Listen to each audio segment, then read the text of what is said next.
Так, друзья,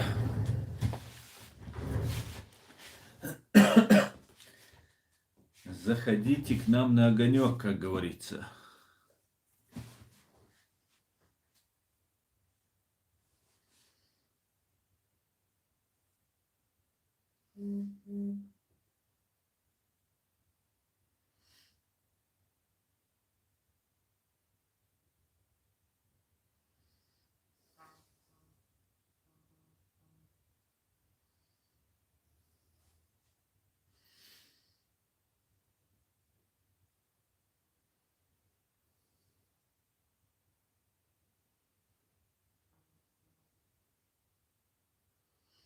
Да, есть связь, есть с мобильного телефона, есть связь, но нету с компьютера. Что-то происходит с компьютером, какие-то вопросы. Если можете, напишите туда, в тот стрим. Сейчас я сам попробую. Но у меня... Напишите, что вот новый стрим, если вы хотите, можно, дайте ссылку.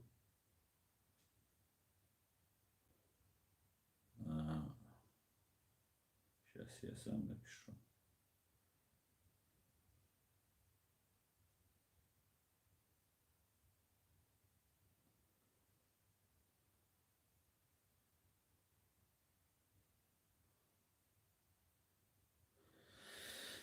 Так, я вам хотел видео показать и так далее. Чинхо, все заходите туда.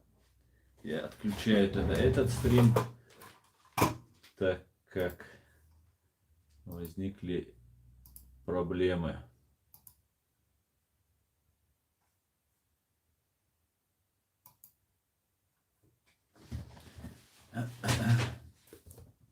Видимо, они как-то, может, на компьютер мой влияют или влезли в компьютер, не знаю, почему это так происходит. Так, еще раз всех приветствую. Шайвега Машволь. Постараюсь видеть ваши комментарии. Смотреть за вашими комментариями постараюсь. Хотел, наверное, вирус на компьютере. Может быть, New Horizons, может быть. Алейкум ассалам. Может быть. Так, я хотел рассказать о ситуации. Я хотел рассказать вам о тех людях, которые причастны к похищению, взятию, заложники моих родственников. И хотел подробно рассказать, что за личности новые. Главарь банды УФСБ по Чеченской Республике Игорь Кочнев. Хотел о нем рассказать, ну, с видео там и так далее, приводя конкретные факты. Но раз так не получилось, то расскажу так, на словах расскажу. Как известно, сразу к делу перейдем, чтобы не тянуть время. Как известно, в 2017 году были массовые казни людей. Они были и чуть позже, в начале 2017 и позже, и далее были казни. И потом произошло то, что произошло. Сулейман Гезмахмаев сообщил нам, и ОБСЕ взялось за это дело.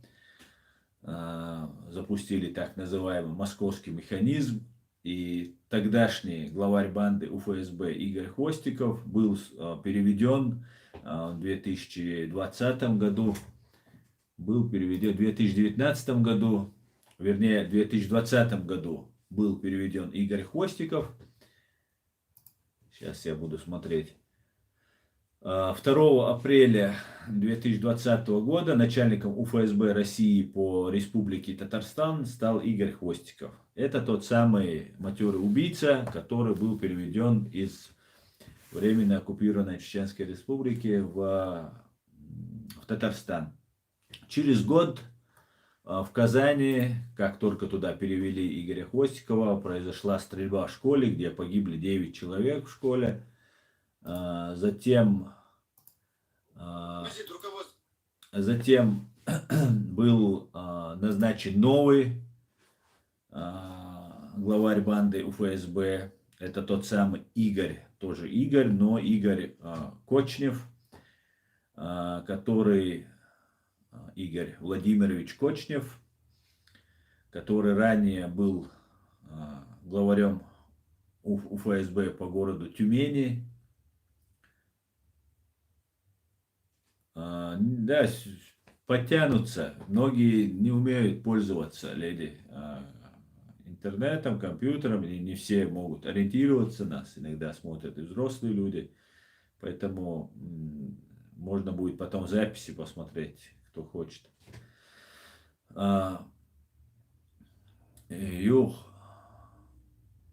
Игорь Кочнев, до того, как перевели Игоря Кочнева из УФСБ в Тюмени, уже было принято решение в Чеченской Республике, что Игорь Кочнев переводится в Татарстан, так как уже запустили московский механизм, там ОБСЕ этим делом занималась. Игорь Кочнев по странному стечению обстоятельств, странному совпадению, в Тюмени происходит ликвидация 2 террористов из ИГИЛ. Ими оказываются 2 ингушей, которые никогда не были замечены ни в чем радикальном, даже в посещении, там, систематическом посещении мечети. Просто людей окружили, уничтожили, и произошло то, что произошло. Убили 2 человека.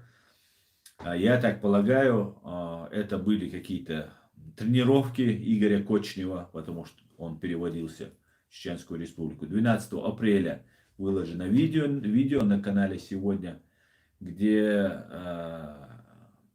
проходит так называемая ликвидация боевиков из ИГИЛ. Грубо говоря, Игорь Кочнев, который ранее работал во Владивостоке, занимался в основном экономическими преступлениями, взятками, там вот такого характера у него были преступления. Сейчас, видимо, в Чеченской Республике он будет заниматься по своей основной специализации, что уже хорошо, по крайней мере, не будут убивать людей, будут только сажать вот этих казнокрадов, коллаборантов, которые сейчас находятся у власти. И вот такая вот персона Игорь Кочнев, который непосредственно отдал приказ Ибрагиму Дадаеву, главарю банды Ачхой-Мартановского УРОВД, человек, который, по некоторым данным, Ибрагим Дадаев является самым матерым убийцей из всех коллаборантов, очень много убил людей. И я самое главное, как один мой родственник говорит, так, вот этого Селима я заблокирую. В прошлый раз он был какой-то провокатор, был здесь, и сейчас начал какие-то беспонтовые просто свои эти вещи писать здесь.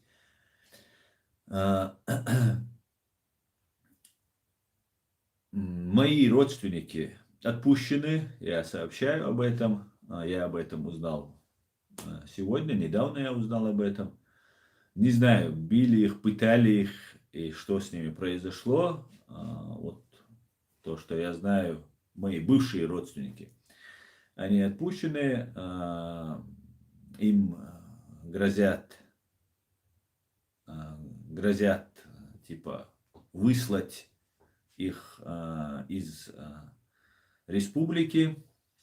Потом мы вернемся и к Дадаеву, и к Кочневу, и к Путину, и к Патрушеву. Им вроде бы как грозят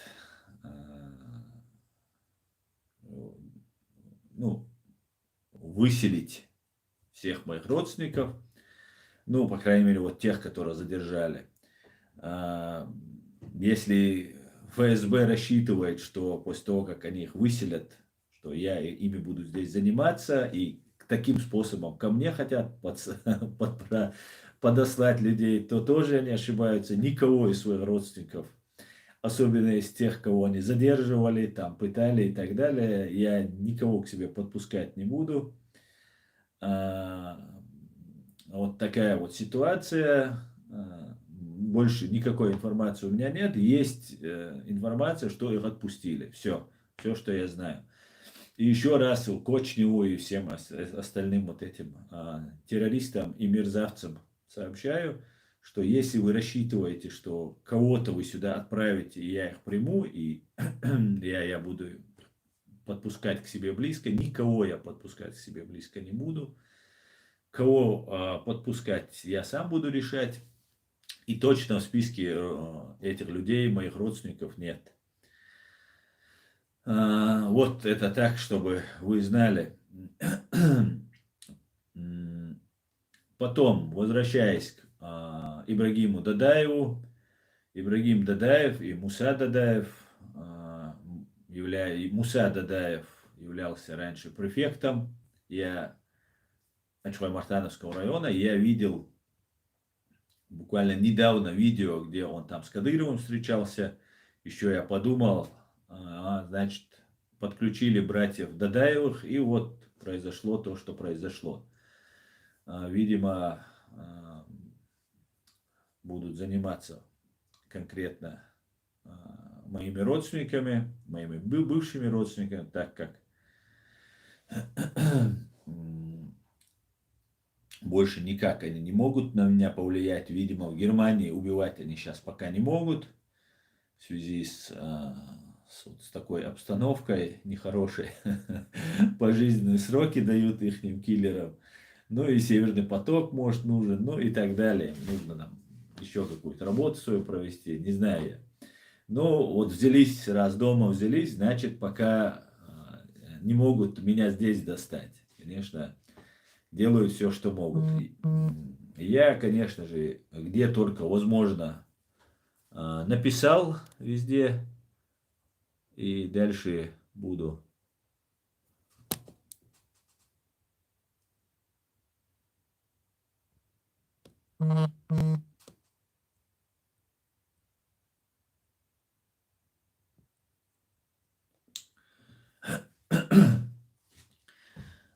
Дальше продолжу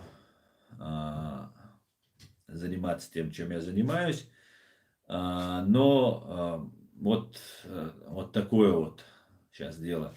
Также далее задержаны, я знаю, родственники Арсаевых. Есть у нас такой генерал. Он находится, я не знаю сейчас точно, по-моему, в Турции он находится. Его родственники 3 дней неизвестно где находятся. Также похищены родственники Микаэла Мализаева, в том числе женщины. Вот, в принципе, такая ситуация. Потом есть еще вот у агента засланного провокатора Абдурахмановых, тоже они там о чем заявляют. Конечно, это, наверное, операция прикрытия. И этот человек их человек, поэтому его родственников навряд ли, если и забрали, то только для вида. Ну, знаю точно, что забраты родственники Микаэла Мализаева и Арсаевых. Фамилии Арсаевых забраты родственники. 3 дня уже ничего не известно. Вот такие вот дела идут. Дело, не знаю, с чем они так резко активизировались. Ну, решили, видимо, как-то заткнуть нас всех. Они могут делать все, что угодно. Я уже 100 раз это говорил. Если они думают, что я шучу, то это не так. Только мое физическое устранение может заткнуть то, что остановить меня, заткнуть мне рот. В остальном случае все, что они делают зазря. Только лишь лишний раз дают мне повод писать о них и указывать во все только возможные инстанции, которые я, конечно же, буду писать и всячески разоблачать этих людей. Возвращаясь к Дадаевым, я то, что знаю, задержание проводил его люди. Я знаю, что эти люди работают на ФСБ.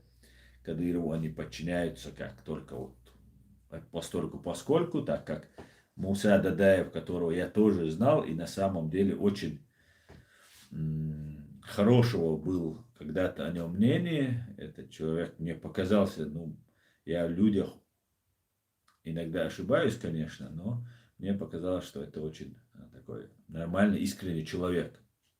Ну, потом, правда, про его брата я много чего узнал. Потом я узнал, что Муса и Ибрагим на покрышках сожгли человека.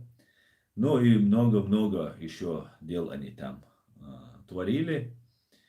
Их отец был доверенным, близким человеком, знакомым человеком, соратником Джахара Дудаева.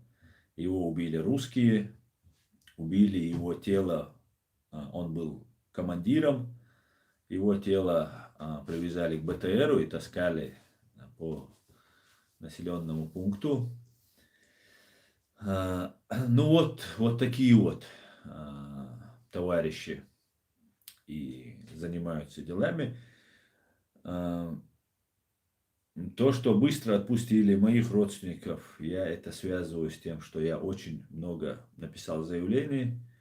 Может быть, с этим связано, может быть, вот, выбор персон, которых они забирали, может быть связано с тем, что они разрабатывают какой-то план вместе с моими бывшими родственниками против меня. Хотя они могли взять любого, и любой бы с ними пошел бы на это дело.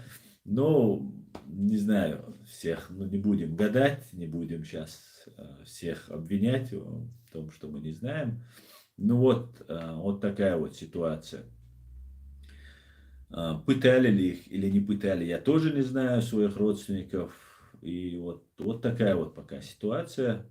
Но я получил информацию, отпустили. Может быть, это утка, потому что я не знаю, на самом деле отпустили или нет. И я получил через третий рук сообщение, буквально 3-5 секундное сообщение. Все отпустили и так далее. Пытали, не пытали. Никаких разговоров я не знаю, не слышал. Ну, посмотрим, что было. Все, что я узнаю, конечно же, я буду об этом писать, я об этом буду говорить.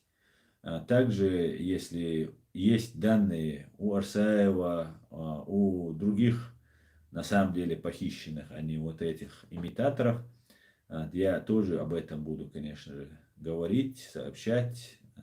Посмотрим. Посмотрим. Но, несмотря на то, что вот происходит, любой человек, которого они похищают, является нашим братом, нашей сестрой, поэтому нам нет разницы. Да, это в личном плане это настраивает всех против они в этом. Для этого они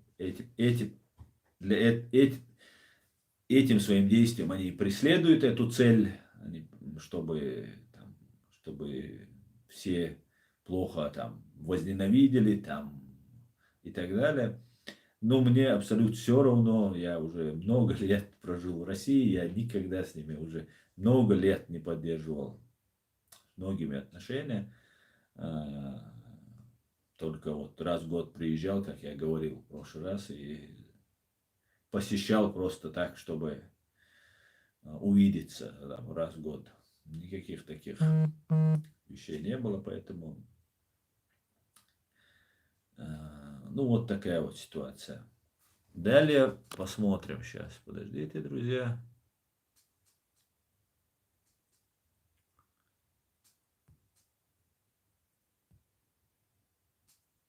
Я сейчас чуть-чуть сделаю посветлее, чтобы я мог видеть ваш комментарий на экране.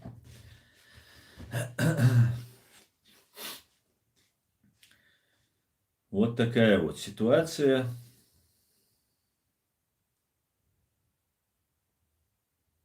Хотел вам подробно с видео, там со всеми вот этими вещами показать. Ну, не судьба, видимо, не судьба.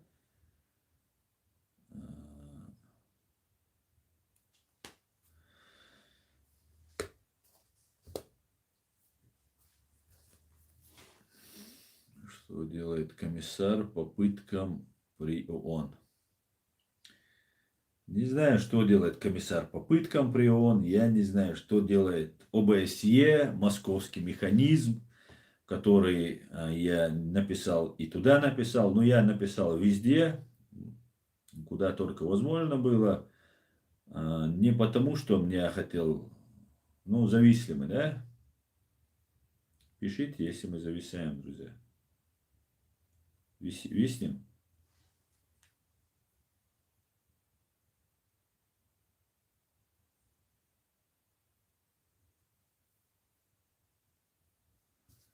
Скажите, зависаем мы? Не висли. Нет, не висим. Ага, ну хорошо.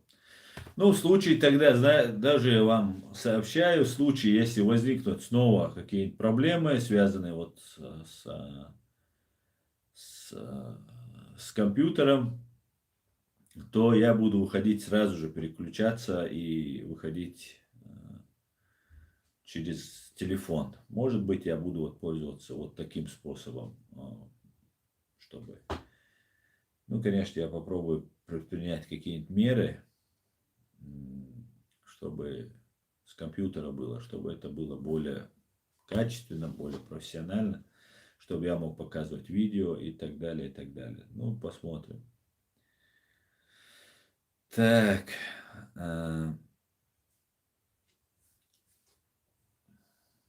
Давайте я отвечу на ваши комментарии. Пообщаемся. Так, ну эта ситуация идеально показала то, что особош был. Сейчас бусал бубош. Море Берша потерялись, и это видно коммента у Минкаэла. Поддержи словесный даже нет. Есть умнощу атаки через Форд, он станет сидеть. Что будет с Кадыровым после ухода Путина? Так, что будет с Кадыровым после ухода Путина? Я не знаю, что будет с Кадыровым. Скорее всего, он перейдет в другие руки или же уйдет на пенсию и так далее. Посмотрим, что с ним будет. Время покажет, что с ним будет. Нам не важно, что произойдет с Кадыровым. Нам важно, что произойдет с нашей страной, с деоккупацией и привлечением к уголовной ответственности преступников. Вот что нам важно. И некоторые пишут, Кадыровы похитили там и так далее. Но это не так. Например, Ибрагим Дадаев это не кадыровский человек по факту. Он подчиняется МВД, он ходит, его МВД, Руслан, как его, Руслан, да, Алханов, это министр, так называемый министр МВД, ходит в РОЖ по Чеченской республике. Ну вот такая вот ситуация. Так, читаем комментарии. Поэтому это не кадыровцы похитили, а ФСБ похитило, да? Вот такая вот ситуация. Так. Международные институты лицемерят в большинстве. Для них внутреннее дело Русской Федерации. Лишь Навальному можно помогать официально реагировать на происходящее с ним и ему подобных, к сожалению.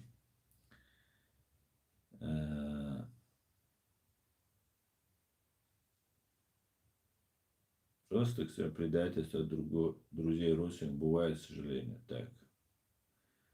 Лишь Навальному можно помогать официально и реагировать на происходящее с ним и ему подобными, к сожалению. Да, Ибраим, я именно так, я написал не потому, что это мои родственники, я написал просто потому, что любого человека задерживают, я занимался другими делами, всегда реагирую на это, но реакции я не увидел. Я потом услышал, отпустили, но я до конца не знаю, кого отпустили, всех ли отпустили, что их хотят там выселить из республики, они говорят. Они могут высылать их, если они думают, что, опять же, я говорю, что они могут как-то у меня с ним контакт, и они ко мне подберутся, то это тоже ошибка. Так, Асан, я недавно подумал, что эти подростки скоро будут захватывать своих собственных родственников и даже пытать своих собственных детей, если у них нет альтернативы раскаяться и искупить свою вину. Да,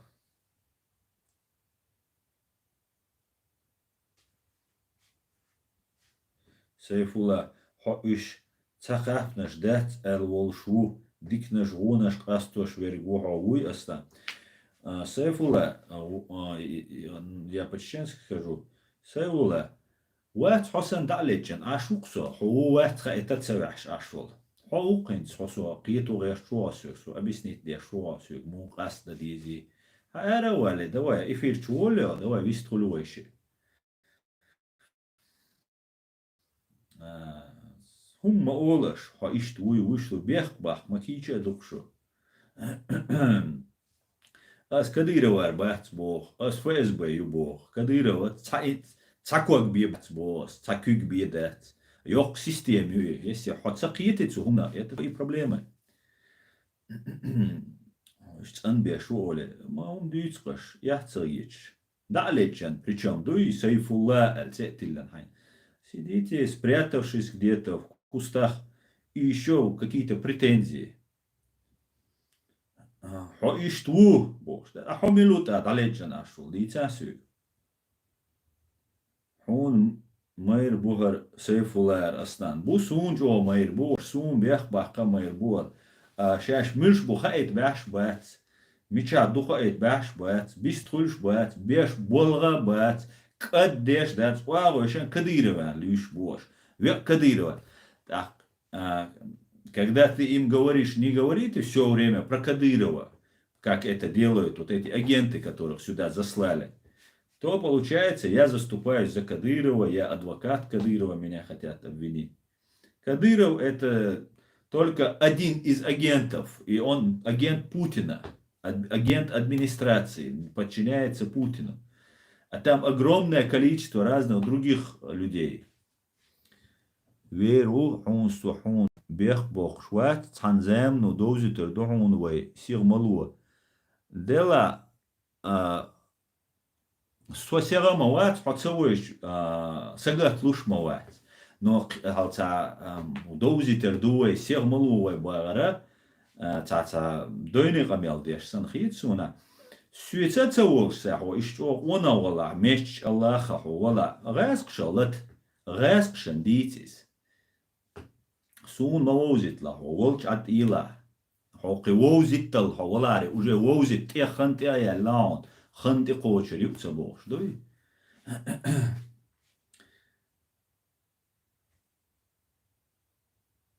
Так, его интернет у меня здесь виснет.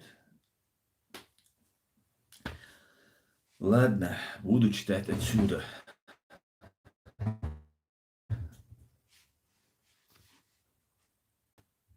Дух гина боя, дер гина аду дولتوك. Хошавега дик онрих уле суалат реш, хулош, сюец доуда реш.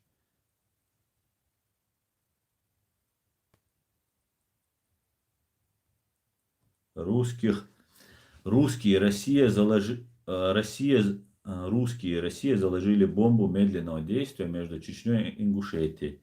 И теперь такая же земельно-территориальная проблема, как у Молдовы. Нету такой проблемы, Ford Mustang. Это ты сейчас немножко преувеличиваешь.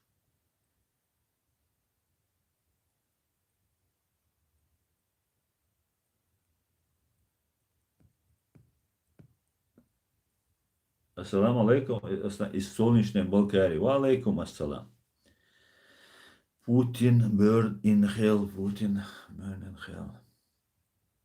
Нет у человека ничего прекраснее и дороже Родины. Человек без Родины – нищий человек. Да, именно так. Так, Евгений, Асан, что думаешь про заявление Кадырова относительно парка в Турции? Это ВВП через него говорит или КРА свои страхи озвучивает? Конечно же, это говорит администрация президента. Я не знаю, для чего это делается, но они могли не обратить на это внимание. Да? Парк небольшой, там парк есть не только в Турции, и он, по-моему, в Турции не первый, но почему-то сделали вот это заявление. Не знаю, с чем это связано. Конечно же, Кадыров вообще не имеет права, вообще как его функциональные обязанности не входит в международная политика. Путин выстраивает отношения с Эрдоганом, и тут Кадыров делает какие-то заявления. И потом Песков говорит, что это типа сказано хоть и резко, но потому что это связано с тем, что республика пережила терроризм там, и так далее. Буквально неделю до этого Кадыров сидит и говорит, что он типа уважал Дудаева, что он за Ичкерию там был, но там ее там продинамили, эту Ичкерию и так далее. Он говорит. И буквально через неделю потом он заявляет об этом. Поэтому, конечно же, это все делается по заданию из администрации президента. Ну, вот так вот происходит там ситуация. Кадыров не решает ничего. Вот те захваты людей не совершаются без ведома УФСБ по Чеченской Республике. Да, Кадыров представляет Путина, он его человек. Это из его команда, его агент, потому что у ФСБшников нету ни друзей, ни товарищей, у них есть только агенты или враги. Ну или те, кто должны стать агентами или врагами, которые вот в этой стадии, в процессе разработки или в процессе возникновения конфликтной ситуации. Других у них нет. Ну вот Кадыров является таким. Так что, а некоторые вот у нас тут есть непонятные товарищи, я уже 3 года рассказываю, что не нужно, но это, наверное, за Тузика обиделся, поэтому, наверное, впрягается. Вместо того, я уже 3 года рассказываю, что Кадыров, это он сам об этом говорит, это не тот человек, который может что-то там управлять чем-то. Да, у него есть определенные полномочия, он возглавляет, скажем так, силовую сторону Путина, это большие полномочия, да, это не спорю. Но при всем при этом Кадыров не решает таких вещей, как может там убивать людей за границей, там, высказывать президенту Турции какие-то недовольства. Он даже этот текст написать не может, не говоря уже о том, чтобы какие-то такие действия совершать.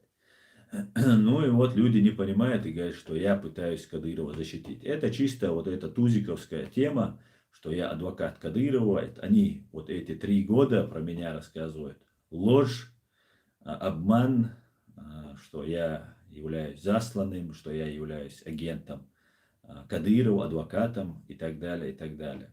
Ну и некоторые молодые, которые недалекого ума, они ведутся на это.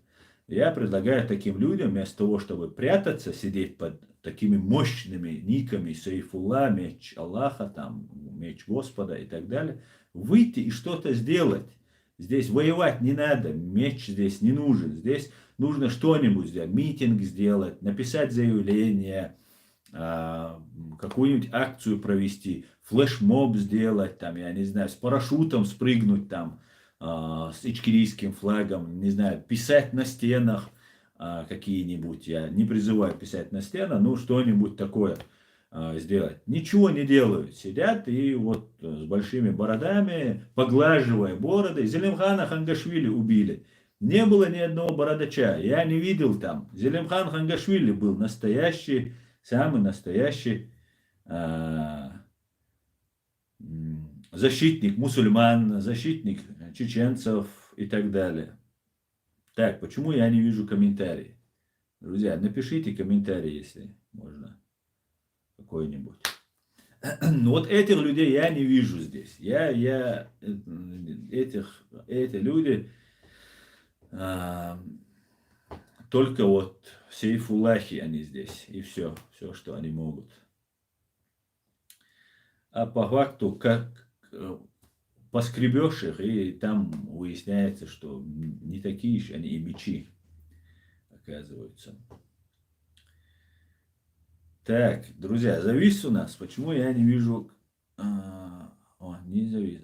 Я думаю... Так, не завис. Все нормально. Написать на стенах халифат байт-эль-адат, а потом абстрагироваться, это не я бог. Нет, не надо писать байт-эль-халифат. Не надо писать байт-эль-адат. Права чеченцев надо писать, надо с умом писать.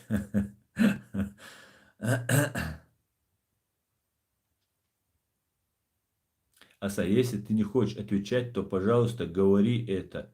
А то, когда ты молчишь, кажется, что ты не увидел. Что ты имеешь в виду, Line Vision? Скажи мне, напиши. Я пропустил. Напиши еще раз.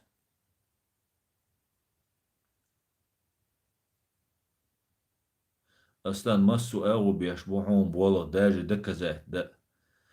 Сайфула, сун не доказать. Гайта сун и бол сун гуш мабатси. Я вижу, раз у нас стрим на русском, из уважения к своим зрителям, не чеченцам, я буду говорить сегодня на русском. Сегодня ночью, я сдал сун интервал. Не надо мне что-либо пока я должен увидеть эту работу. Где эта работа? Где она? Если ее можно как-то осязать. Я не вижу этой работы. Я вижу, что ругают Кадырова. Одного Кадырова ругают. Почему вы не говорите ФСБ? 300 тысяч у нас убил Кадыров. У нас 300 тысяч людей, 42 тысячи детей убил Кадыров. Нет, это сделали русские, это сделала Россия имперская, ФСБ. Я об этом говорю. Почему вы об этом? Я не вижу в этом направлении работы. Может быть, там какое-то движение есть, там собрались, там в скайпе пообщались, там встретились где-то, там поговорили, хорошо поговорили, мощно поговорили. Это может быть есть. Может быть, там какие-то люди какую-то работу тоже ведут. Я, конечно, это не исключаю. Есть, не все должно быть на виду. А если ты можешь мне это доказать, то это не та работа, про которую я говорю. Так, свободил.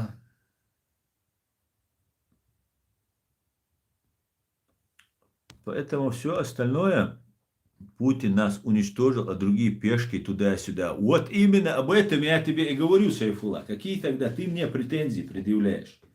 И я говорю тем, кто говорит только про Кадырова. Откройте все блогеров, которые есть, которые говорят об этом. Просто посмотрите, всех идет Кадыров, Кадыров, Кадыров, Кадыров.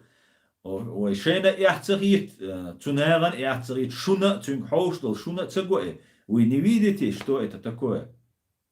Ведь перемещается акцент с Кадырова, с России на Кадырова. Да, Кадыров, одного человека, если человек убил, невинного, мешсекцу виня, дал халга, низам халга, массу халга, высшая мера наказания его, шагука, цасекцу виня. Кадыров, цайта, бай цайта, эзер цайта, вина. И это же не об этом речь. Речь о том, чтобы, если мы хотим, чтобы к чему-то прийти, мы должны переступить говорить о Кадырове. Все время о Кадырове. Кадыров сказал, Кадыров сказал. Знаете, меня обвиняют, что я вот там, например, американцев поддерживаю, да?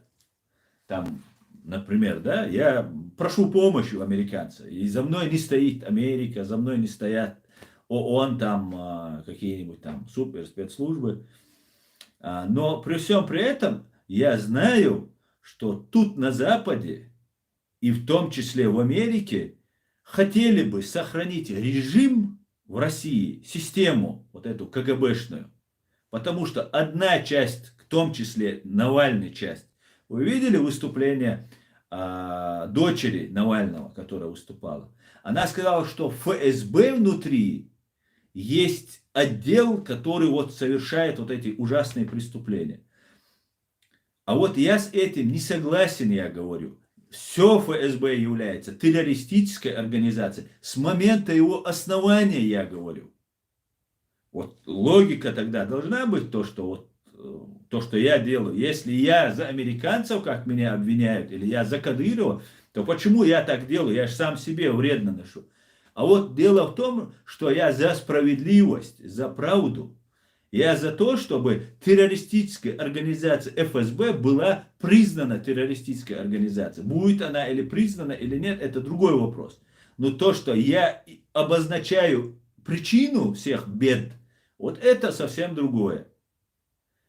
Вот если посудить, американцам, Западу, вот этот же Навальный, он выгоден. Потому что им нужно с кем-то иметь дело. Они не хотят сделать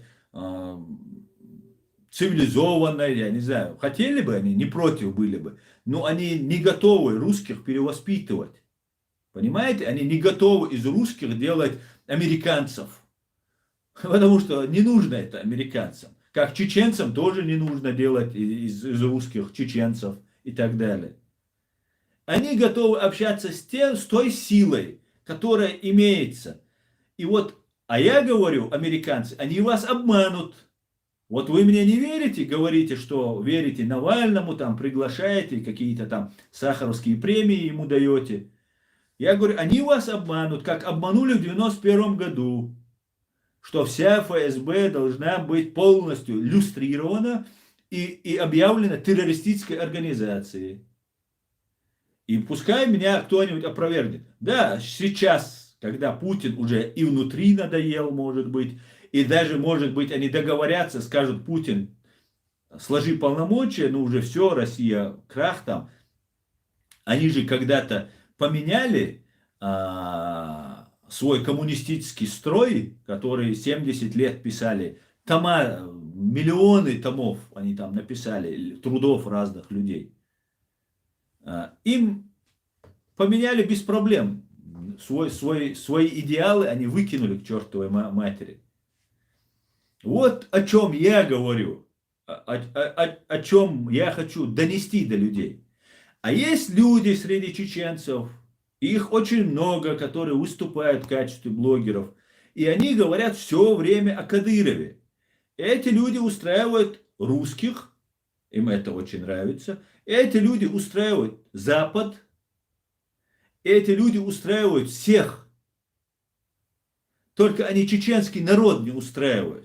Потому что сменить Кадырова на Мудырова или там какого-нибудь Иванова даже, если пришлют, как в Дагестане, Васильева им прислали, ничего не меняется для нас, для чеченцев. Кто ответит, мне важно, чтобы заплатила Россия за 300 тысяч убитых людей. Мне вот что важно.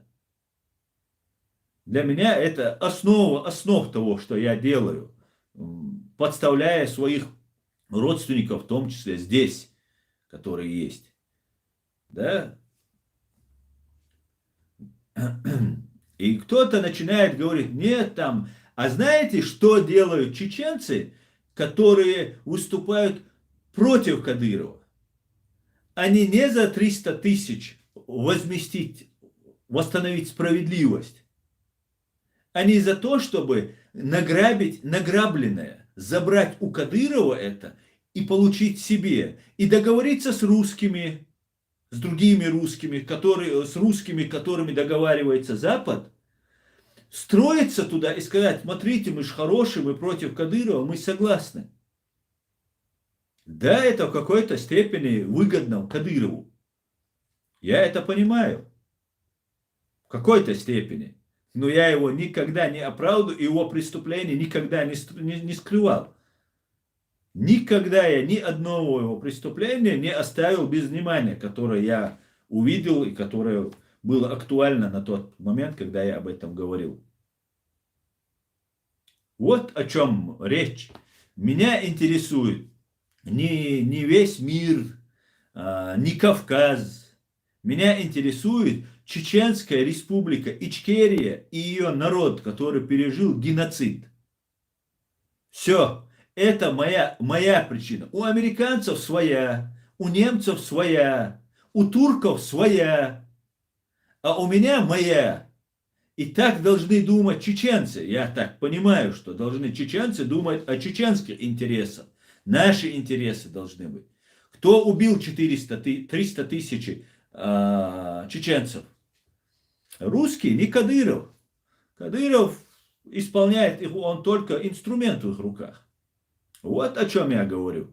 И нету, и вот эти блогеры, которые говорят, ну, кроме там некоторых там, одного-двоих, эти люди, вот эти люди, прекрасно понимают, что происходит. Вот тот же Адат, их отец был судьей, они на меня говорят, я агент Кадырова, адвокат там и так далее, вот этот Адат.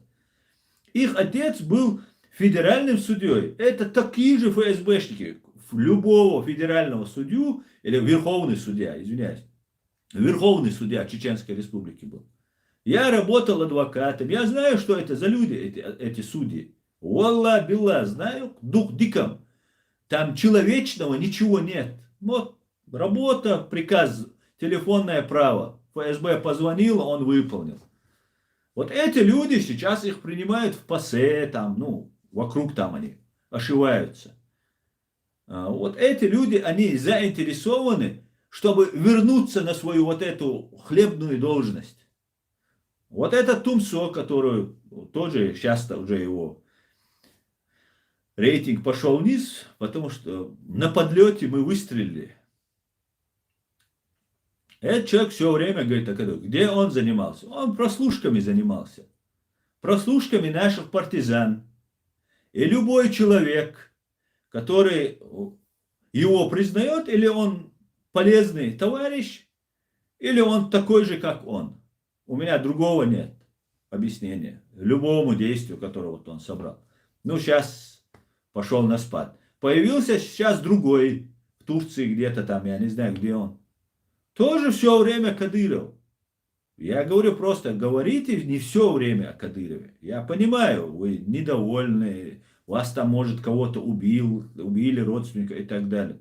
Но если у меня никого не убили кадыровцы, или у меня никого не убили русские, мне тогда тоже молчать?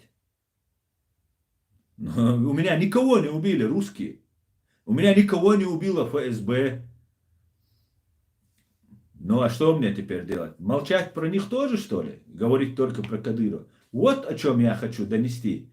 И я знаю, что меня ликвидируют. Я абсолютно в этом убежден. Если у них получится, я предпринимаю меры, все у меня.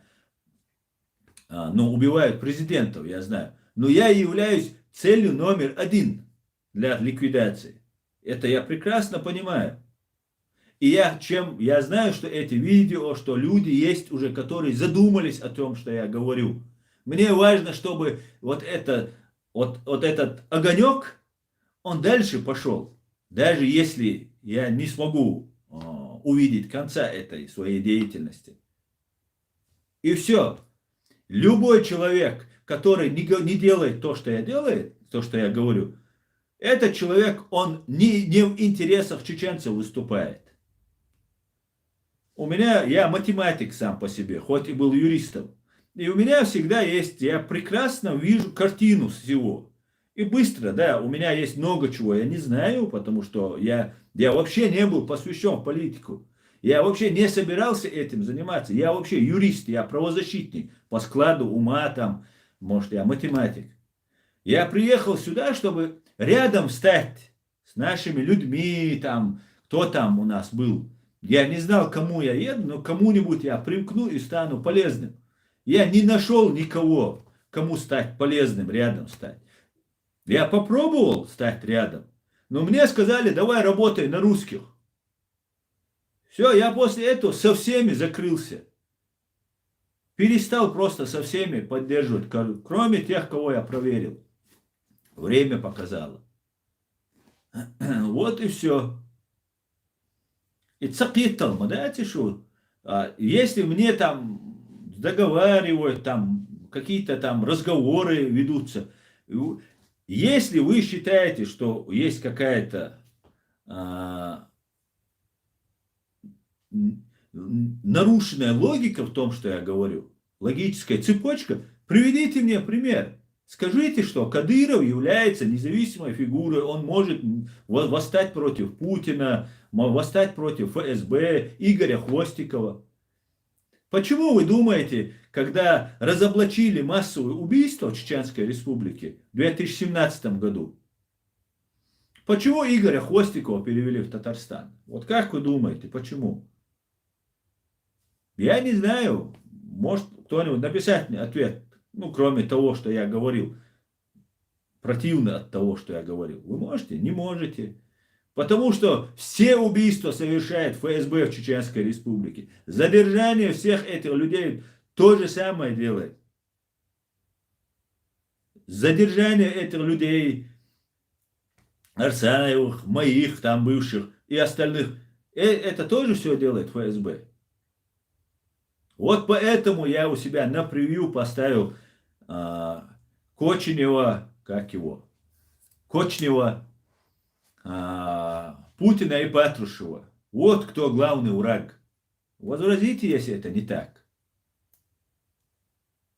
Ну или сделайте лучше, чем я это делаю тогда.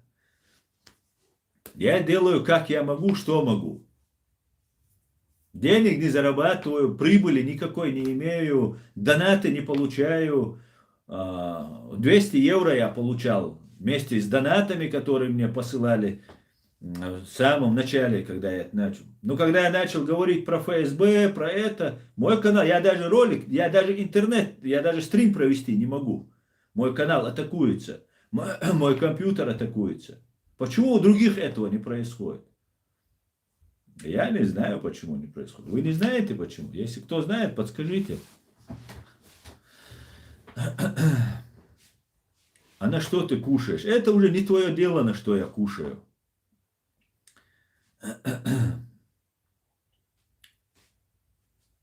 Все правильно говоришь, Аслан.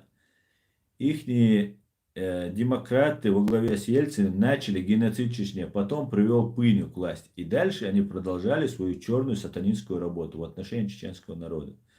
При молчании радио Маш о твоем вопросе, они журналисты, это их работа, они должны быть беспристрастны, но они молчат про тебя, но говорят про Тузика, что у тебя происходит с Машо. Line Vision. У меня ничего не происходит. Я просто, когда они, смотрите, радио Машо, Кавказ Реалии, ну, радио Машо оставим пока. Хотя недалеко ушли от Кавказ Реалии, потому что на радио Машо там хоть чеченцы работают, которые хотя бы душу греют. Но это американская радиостанция. И они не будут говорить Чеченская Республика, Ичкерия там, и так далее. Они говорят, вот есть установка общепринятая, вот они про нее и говорят. Я не согласен с этим. И я этим чеченцам, которые там работают, высказываю. На радио Марше работает человек, он берет у меня интервью, задает вопрос, Бог, только так, как я сказал, пожалуйста. Как я скажу, пожалуйста, так же и сделай. Отправляю голосовые, по голосовым. Он будет ему удобно так, он говорит, давай по голосовым. Про мою работу, ну, фактически разведка. Я все о себе рассказываю. Но я говорю такими словами, которыми я говорю вам. И мое интервью не уходит. Я говорю, почему оно не уходит? Мне человек перестает вообще отвечать. Но я не хочу навредить радио Маршу, потому что я думаю не о личном, то, что меня человек вот так отфутболил, когда я там настроился, дал интервью и так далее. А мне важно, чтобы на чеченском языке сохранилось радио. Вот что мне важно. Потому что я не могу финансировать радио Маршу. У меня нет финансов, чтобы его финансировать. И мне нужно, чтобы осталось. Это для меня такой маячок, который остался. Потому что радио «Свобода» на русском языке открывал чеченец Абдурахман Автарханов. Пол Гобл, мой друг, мой знакомый, с кем мы дружим в Фейсбуке. И Пол Гобл является одним из человеков, который открыл радио Маршу. И это радио Маршу висит на соплях. Если я напишу одно заявление, хотя я уже много в пользу записал, его бы уже давно прикрыли бы, потому что он висел на соплях. Потому что там нужно выделять деньги, потому что там агентура, там, вот так, везде. Потому что не говорят правду, как есть. И вот я вынужден, я написал целое интервью дал, но я рассказал, что такое судебная система в России. Есть такой адвокат Новиков. Вот он говорит то же самое, но в более мягкой форме. Я рассказал, как я видел. Я знаю, что там все коррумпировано. Нету ни одного суда в Москве, который не берет взятки. Я так прямо и сказал. Валла билла бахмадуи. Ни одного суда в Москве нет, ни районного, ни городской, московский, который... Главное, ты должен знать, кому подойти, дать деньги. Радио «Свобода» Маршу не выпустила это интервью. Что мне думать об этом? Мне начинать ругать это радио Маршу? Тогда я... Наше на чеченском языке. Мне неприятно, меня это покоробило, задело мое чувство собственного достоинства. Со мной человек поговорил и меня отфутболил. Ему не понравилось, видите ли. Потом я даю радио «Свобода» интервью. То же самое, но там я высказался по этому поводу. Вот какая вот ситуация у нас здесь. По поводу вот и они не хотят со мной связываться, потому что я выхожу за рамки. Я говорю правду, как есть. Да, я говорю ее, как меня учили, как любого чеченца, говорить правду, какая бы горькая она ни была. Вот, нас уничтожают, нас убивают, нас пытаются переделать. И я говорю, как есть, как я вижу это. Если кто-то не согласен со мной, и я нарушаю закон, подайте на меня в суд. Но пока на меня никто суд не подал, из русских я имею в виду. Поэтому, когда они говорят Кавказ реалии вообще, там абсолютно агентура просто сидит. Просто они наглую лепят то, что лепят. И мне сегодня из Кавказа реалии, там человек написал, я даже не стал смотреть, потому что я не буду им давать интервью. Да, пускай у меня будет просмотров, они мне срезают просмотры. На территории России мой канал запрещен. Только мой канал запрещен на территории России. Других блогеров не запрещают. Почему так? Вот вещи какие. Так, Аслан, Динчур, Мавал, надеюсь, ты имел в виду шариатский суд. Я демократ, сейчас не до этого. Салам алейкум, свободные люди, слава Ичкере. Ты что, под бутератом домен? Так, вы о чем? Салам алейкум, свободные люди, слава Ичкере. Ва алейкум ассалам. Вот какая, я сейчас уже читая комментарии, избиваюсь в мысли. На компьютере было намного удобнее говорить, потому что отвлекаюсь на комментарий. И еще с телефона он еще исчезает, когда не двигается. Раз, вот сейчас исчез. Сейчас опять появился. Так. Кстати, да, только твой канал заблокирован на России. Так. Он без доказательств обвиняет человека, что он работает. Так, ты идешь в баню. Мечаева. А здесь что, не блокируется? Вот этого Фазен Дозен, ну, убери его к чертовой бае. Этим доказательств. Ты удостоверение покажешь, они скажут, машалла, наш брат ФСБ пробился, они скажут. Все нормально, демократ. Я просто в зоопарке был. Я думал, что-то ты там серьезное говоришь. Ты, как обычно, шутишь. Какой же этот подвиг, наверное, зайти в чат и написать врунишь. Аслам Сябыт Ичкерия. Да, мула, цашеку якшон. У нас все отлично. Надо говорить о нашей проблеме. Не обращать внимания, что нас кто-то не понимает. Они специально молчат, они специально хранят молчание. Потому что многим придется отвечать. Тут на Западе придется отвечать. Потому что коррумпированы были. Потому что трусливы были. Нужно говорить об этом. Да, они несут, некоторые только, несут ответственность, моральную ответственность. Они несут моральную ответственность за это. Но они не несут, ну, кроме, конечно, коррупционеров, которые были. Но по идее, ответственность не несет вообще никто, конечно, кроме России, русского народа, российского народа. Потому что надо не забывать, наши добровольцы в лице Шамиля Басаева и других добровольцев, рядовых граждан на тот момент, пошли помогать спасать дагестанцев, которые окружили и русские убивали. А у нас большая часть на Ханкале служат дагестанцы. Об этом тоже нужно говорить. Мы разные вещи говорим. Мы говорим о куске земли, который в какой-то Ингушетии, Чечня, потому что нам это русские навязывают. Но мы не говорим о дагестанцах, которые служат. Не о дагестанских народах мы должны говорить, а о представителях Дагестана, которые позорники, которые ни в коем случае не имеют права находиться на нашей земле.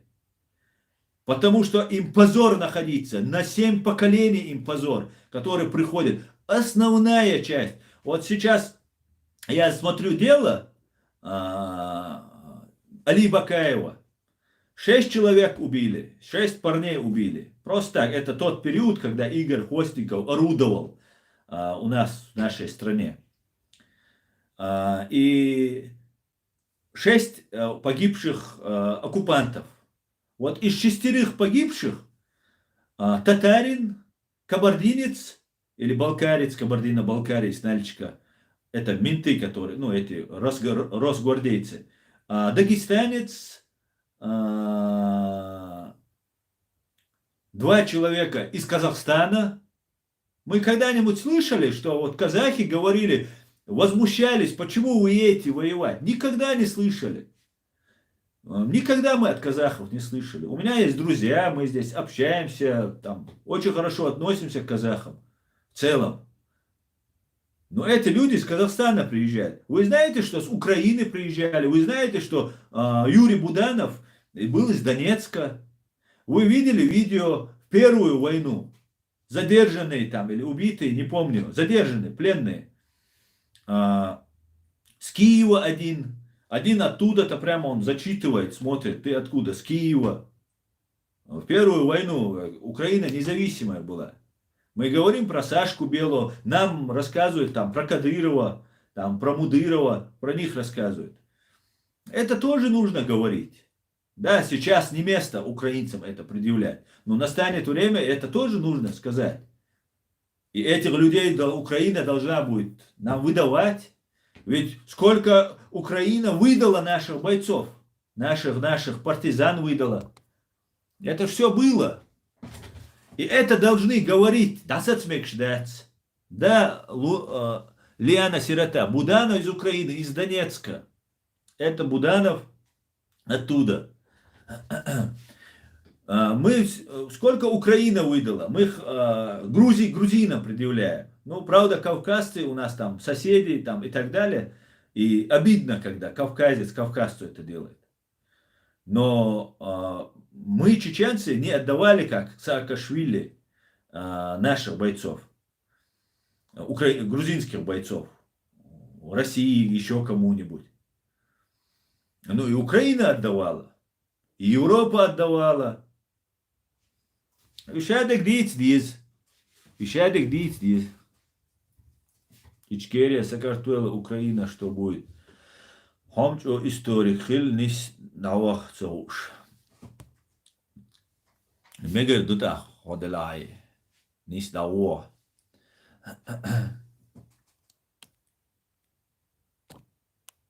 Так, давай. Он не стал герой. Аслан, правду говорить в этой пещере не принято.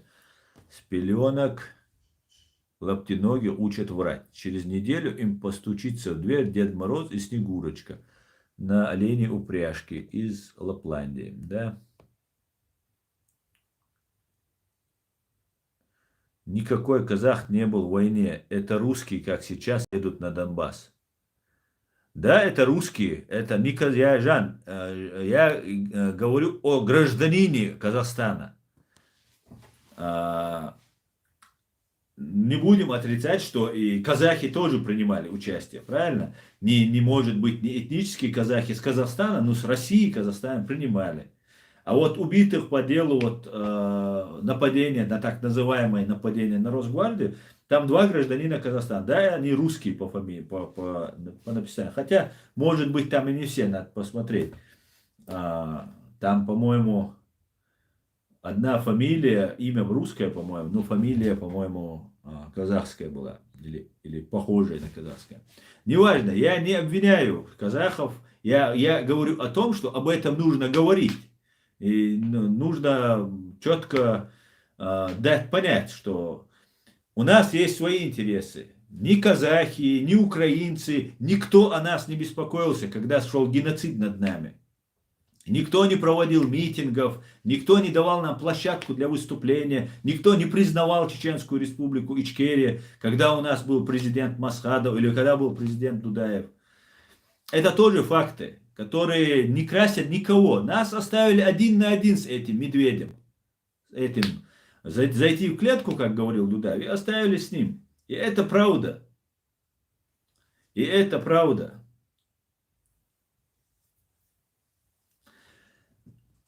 Сбитый летчик в 95 году над Серженюштом был казах. Ну, я это не говорю сейчас, чтобы мы сейчас устраивали здесь. Я наоборот всегда пытаюсь не заострять это внимание. Я пытаюсь это наоборот аккуратно обойти. Я просто начал говорить с дагестанцев, которых половина, если может быть половина, на Ханкале военных. А мы воевать пошли. Война началась, как русские нас говорят нам, что мы напали на Дагестан и так далее. А это была спасательная операция, которая была проведена добровольцами нашими. Так что вот такие вот дела. Правду нужно говорить, какая она есть. Кто бы он там не был, кто бы там не стоял.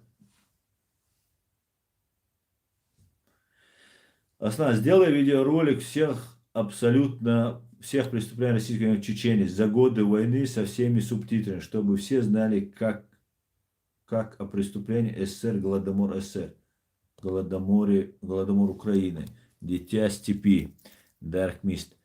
Так, это калмыки, я так понимаю. Это очень большая работа. Я не могу, даже посмотреть это займет много-много часов, если не суток. Поэтому я не могу все это делать. Я не располагаю этими данными. Никто мне не дал, когда я сюда приехал, никаких документальных документов, ничего не дал. Есть некоторые люди, которые все это собирают и хотят написать книги. А публиковать никто не хочет. Он хочет сделать это в виде книг. А должен быть сайт, потратить свои деньги на этот сайт, поддерживать этот сайт. Это никто не делает. Ну, кто-то делает, но я не вижу, вот, что вот собрано это все. Мне элементарно, чтобы узнать историю, вот в одном, в общем деле, историю становления чеченского государства, я искал у русских источников, других источников, собирал по крупицам эту информацию. Так, это правда. Мы молча терпели. Казахстан приехали. Мы и я собирали помощь чеченцам. Я хочу сказать по поводу казахов. На самом деле вы не являетесь демократической свободной страной. Ваша страна, когда Советский Союз развалился, КГБшник Назарбаев остался у власти. И все это время был у власти. Поэтому у вас нет никаких прав. Никто в Казахстане, да, Казахстан, в отличие от России, там он такой семейного, такого свояческого склада государства и инфильтровано КГБшниками, старыми советскими КГБшниками. И у вас нету прав, о которых может быть показаться, что вот в Казахстане есть какие-то права. Казахи сами бесправны. Пускай выйдет свободное какое-нибудь движение в Казахстане. И эти люди будут еще на самом зародыше уничтожены. И Назарбаев с этим легко, хорошо справлялся на протяжении вот этих, сколько он уже, 20-30 лет у власти, 25-27 лет. Сейчас он там другого своего там миньона поставил, как когда-то Медведев поставил своего миньона, Путин поставил своего миньона Медведева.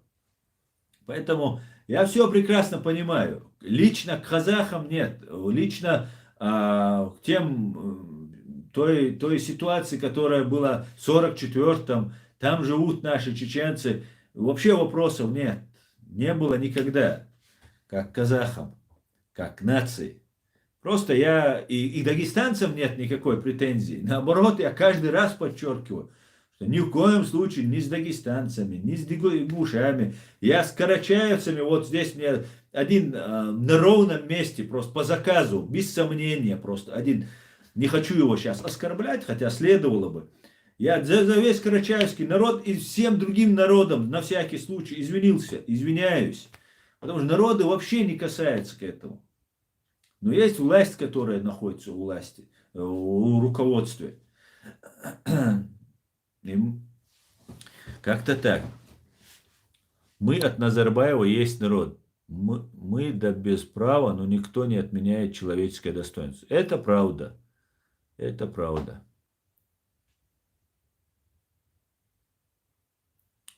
Что за обиды, если будут подонки среди казахов, среди русских, среди наших, в каждом народе есть, были и будут. Виду некоторые это сложно признать. Так, в Азии какие демократии может быть? Почему? У Японии же есть, в Северной Корее, в Южной Корее есть. Какое ощущение, что против Ичкерии воевал весь мир? Это имеет не просто ощущение у тебя, ног-чи-ног. Это документально засвидетельствованные факты. Против нас воевали практически все, ну, кто прямо, кто косвенно. Украинцы, белорусы, казахи, дагестанцы, ну, это Россия, внутри России, все. Остальные тоже все воевали. При этом нам рассказывали, что, причем арабские страны против нас были. 600 миллионов там, да, или 500 миллионов арабов. У них есть своя лига арабских государств. Раз уже сегодня пошла такая пьянка, и мы обвиняем уже претензии высказываем. Лига арабских государств, ОПЕК, нефтью занимается. Во время Второй войны русско-чеченской, во время геноцида чеченцев, нефть, цена выросла до заоблачной, на такие цены, которые никогда не были. Разве ОПЕК не могла их уронить? Могла, но она не стала этого делать.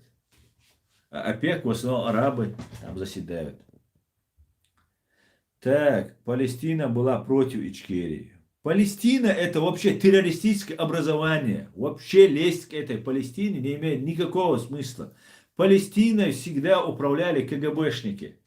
Они обучались в Москве, они все говорили, руководство Палестины. Да, были люди, которые чувствовали себя обиженными, задетыми, ущемленными там Израилем, там новым государством и так далее. И там тоже не все так однозначно и так далее. Но по факту они выполняли волю Кремля, волю КГБ. И мы должны выступать на стороне получается, палестинцев. За что? Я не согласен. Саддам Хусейн, там портреты, помните? Саддам Хусейн, там туда-сюда, там война, когда в Ираке началась, первая война, я помню. А, Саддам Хусейн первый нас слил. Муаммар Каддафи, такой весь наш красавчик, брат мусульманин. Это все фикция, это все пропаганда. Муаммар Каддафи сказал: вы живите с великой Россией. Пускай Муаммар Каддафи живет со своей а, великой Россией. Так.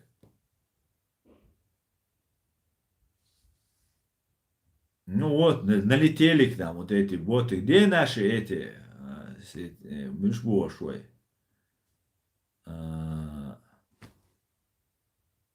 Это такая идея, раз они арабы и мусульмане, то все должны их поддерживать. Это маразм. Ты не представляешь, дитя степи, что этот маразм, он так крепок, что чуть ли ты не врагом мусульман и всех чеченцев, ну, определенной части так представляет. Так что, конечно, это маразм. Причем одни мусульмане или арабы убивают других мусульман и арабов. Я не знаю, за кого там тогда нужно быть нам. Когда мусульмане убивают мусульман или арабы убивают арабов. Нам что делать? В какой стороне нам быть? В таком случае это зависать начинает программа. Так что вот такие вот дела, друзья. Но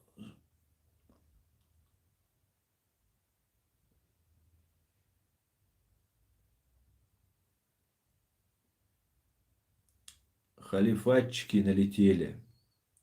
Каддафи и Саддам были друзьями Жирика.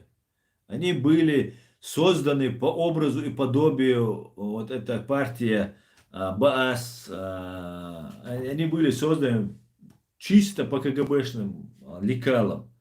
Они управлялись, вооружались, финансировались, через них продавалось оружие, через ту же Сирию, например, или через тот же Ирак. Продавалось оружие, много чего было. Салам, украинцы воевали против чеченцев, были и такие. Баас — это откровенные нацисты. Не просто нацисты, а гибнявые нацисты. И эти партии Баас были прародителями, да, основателями непосредственно на местах ИГИЛа. Это иракский КГБ был основателем ИГИЛа.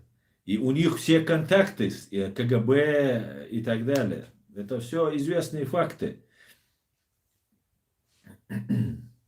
Если ты заметил, блогеры, которые в основном настроены против Кадыра, имеют саляфо-ваххабистскую идеологию. Знаешь, но, знаете, вот саляфа, вот эта идеология, салафизм, она ею прикрываются, как прикрываются другими вот религиозными вещами, когда хотят прикрыться. Поэтому каждый имеет право исповедовать религию, как он хочет, как он ее видит. Вот в это я не буду никогда занимать ни одну сторону. Может быть, какого-нибудь вот этого салафита оболваненного пришлют, чтобы со мной конфликт, хотя и были такие, которые на конфликт со мной нарывались. Может, еще куда-нибудь они пришлют. Но я все равно не займу эту сторону, потому что каждый имеет право исповедовать религию, как он хочет, какую он хочет.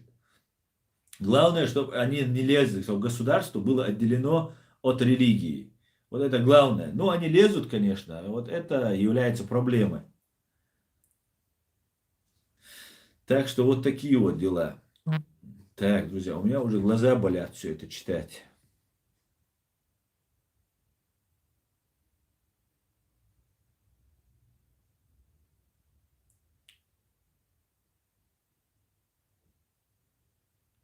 Уна, Унсо воевали на стороне Ичкерии. Да, именно так. Уна, Унсо — это наши пацаны.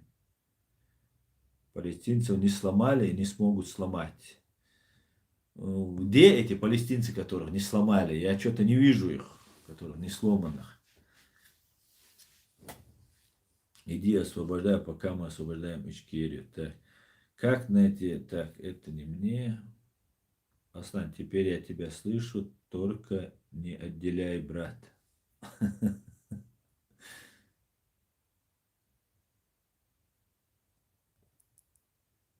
Да, унылое зрелище представляет Россия после 20-летнего грабежа страны гибнявыми и любви к Путину. Русский народ отвлекает этот народ от этого прививкой ненависти к чеченцам, грузинам и украинцам. Да, братство мусульман это скорее всего ложь чем правда.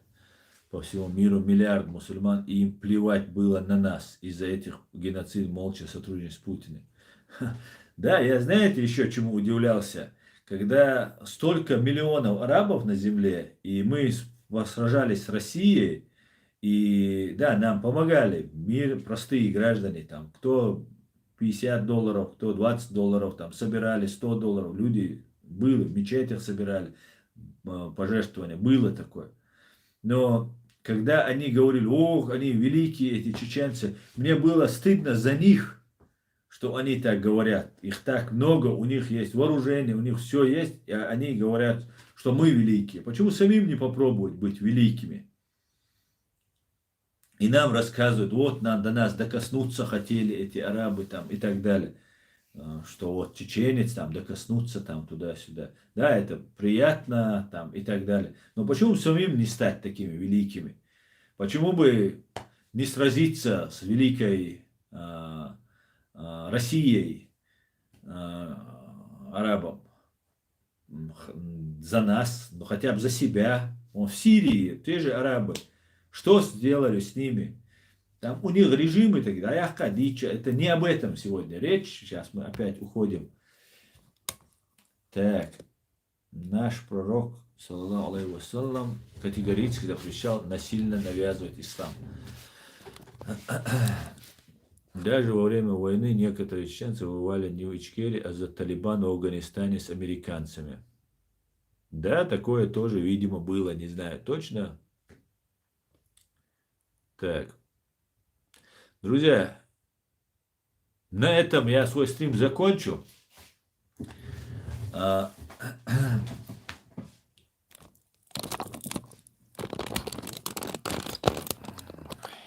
Все опускается все ниже и ниже у меня этот.